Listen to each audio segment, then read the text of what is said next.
ভাইয়েরা আমার, আমি প্রথমেই সালাম জানাচ্ছি যে আজকের অনুষ্ঠানে প্রধান অতিথি অসুস্থ থাকা সত্ত্বেও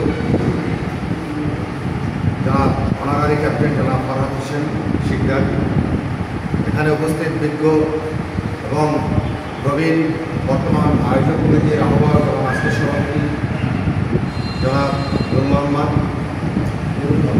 নুরুল হক, উপস্থিত বীর মুক্তিযোদ্ধা জনাব তৈবুর রহমান এবং উপস্থিত সার্জেন্ট রুস্তম আলী, উপস্থিত আছেন মাস্টার চিফ পেটি অফিসার জনাব হুমায়ুন কবির স্যার, উপস্থিত আছেন আমার বিশিষ্ট সমাজকর্মী জনাব মাওলানা আব্দুল মান্নান হাওলাদার, উপস্থিত আছেন বিমান বাহিনীর মাস্টার অফিসার জনাব মনির আহমেদ, আমাদের মনির ভাই। এছাড়াও আপনারা যারা উপস্থিত আছেন আপনাদের শুভেচ্ছা স্বাগত জানিয়ে আমার সংক্ষিপ্তভাবে আমি আমার স্বাগত ভাষণ শুরু করেছি। প্রিয় ভাইরা আমার, আজকে আপনাদের উপস্থিতি আমাদের নিঃসন্দেহভাবে আমাদেরকে আরও সমৃদ্ধ করেছে। আপনারা জানেন যে আজকে আমি স্বাগতিক ভাষণ হিসাবে যে জিনিসটা যে বৈশিষ্ট্য থাকবে সেই সম্পর্কে আপনাদের সামান্য আমি একটু আলোচনা করব।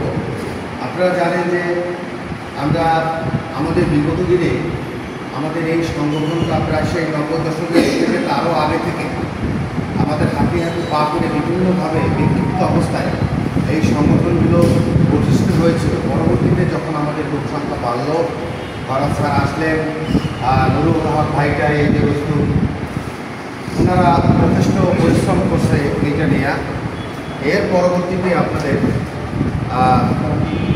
আমরা লাস্ট অফিসিয়াল মিটিংটা যেটা আমরা করেছি শহীদ রওশনারা আপনার ভিজিটের মাধ্যমে, যেটা আপনারা অনেকেই জানেন, ওই সময় 39 প্রেজেন্ট ছিল। সেই থেকে আজকে অদ্যাবধি পর্যন্ত আমাদের সদস্য সংখ্যা হলো 72, 66 হলো আপনার সেনাবাহিনী, আর 5 হলো আপনার বাংলাদেশ নৌবাহিনী এবং একজন হলো আমাদের বর্ধিত বাংলাদেশ বিমান বাহিনীর সদস্য, এবং আরও ওয়েটের লিস্টে প্রায় 100-এর মতো আমাদের আছে। আশা করি আমরা খুব দীর্ঘদিনের মতো আমরা পেয়ে যাব। প্রিয় ভাইরা আমার, আজকে আমাদের একটা বড় ধরনের আরও একটা অনুষ্ঠান হওয়ার কথা ছিল, যেমন আমাদের আজকে রেলিং হওয়ার কথা ছিল। আমাদের একটা ভালো মন্দ আমরা